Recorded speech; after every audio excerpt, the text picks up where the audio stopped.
দর্শক এই মুহূর্তে ট্রাইব্যুনালে আছেন সহকর্মী এস এম আরিফ, সরাসরি যুক্ত হচ্ছি তার সাথে। আরিফ, আন্তর্জাতিক অপরাধ ট্রাইব্যুনালের আজকের কার্যক্রম সম্পর্কে আর কি তথ্য আছে আপনার কাছে, আমাদের জানাবেন।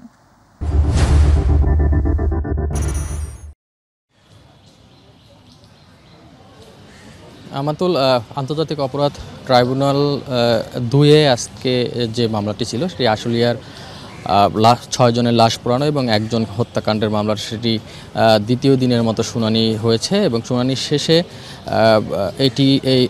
এই মামলায় অভিযোগ গঠন হবে কিনা সেই মর্মে আদেশের জন্য 21 আগস্ট দিন ধার্য করেছেন আদালত। এই মামলায় যে মামলায় আজকের দিনের শুনানিতে কিন্তু 8 জন, যে মোট 16 জন আসামির মধ্যে 8 জন আসামি যারা আছেন তাদের কিন্তু হাজির করা হয়েছে আদালতে এবং তাদের উপস্থিতিতেই আসামি পক্ষের আইনজীবীরা কিন্তু কথা বলেছেন এবং তারা বলেছেন যে তাদের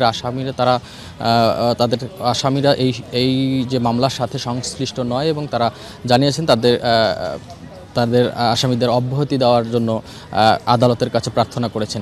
এটি ছিল আন্তর্জাতিক অপরাধ ট্রাইব্যুনাল 2-এর মামলা এবং আজকে আরেকটি মামলা যেটি ট্রাইব্যুনাল 1-এ যে মামলাটি রয়েছে সেটি হলো চাংখারপুলে যে 6 জন হত্যাকাণ্ডের, সেই হত্যাকাণ্ডের কিন্তু ঘটনায় আজকে তৃতীয় দিনের মতো সাক্ষ্য গ্রহণ চলছে, এখনও কিন্তু সাক্ষ্য গ্রহণ চলছে।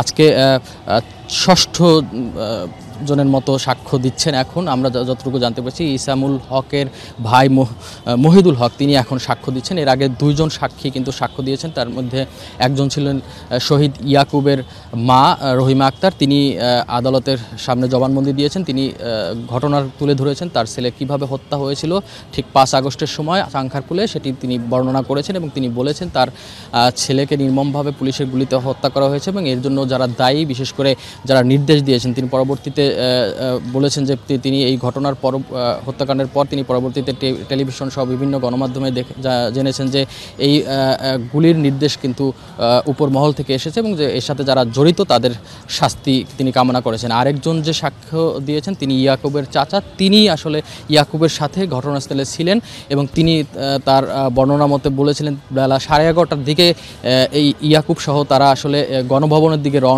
5 আগস্ট গণভবনের দিকে রওনা দিচ্ছিলেন, তখন এই চাংখারপুলের মোড়ে এই ঘটনাটি ঘটে এবং ইয়াকুব গুলিবিদ্ধ হন। তাকে নিয়ে মিটফোর্ড হাসপাতালে গিয়েছিলেন।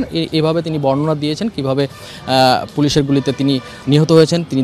তিনি বলেছেন যে এই গুলি করার পর মিটফোর্ড হাসপাতাল কিন্তু আসলে ময়নাতদন্ত করেনি, ময়নাতদন্ত ছাড়াই তাকে ডিসচার্জ করে দিয়েছিল।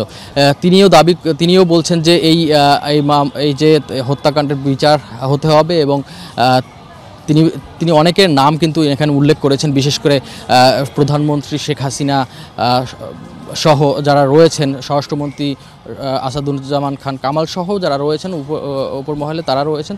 পাশাপাশি ওইখানে যারা পুলিশ ঘটনার সাথে জড়িত ছিল তাদেরও অনেকের নাম তিনি উল্লেখ করেছেন এই আজকে জবানবন্দিতে। তো আজকের দিনের এই ছিল আসলে ট্রাইব্যুনালের ঘটনা।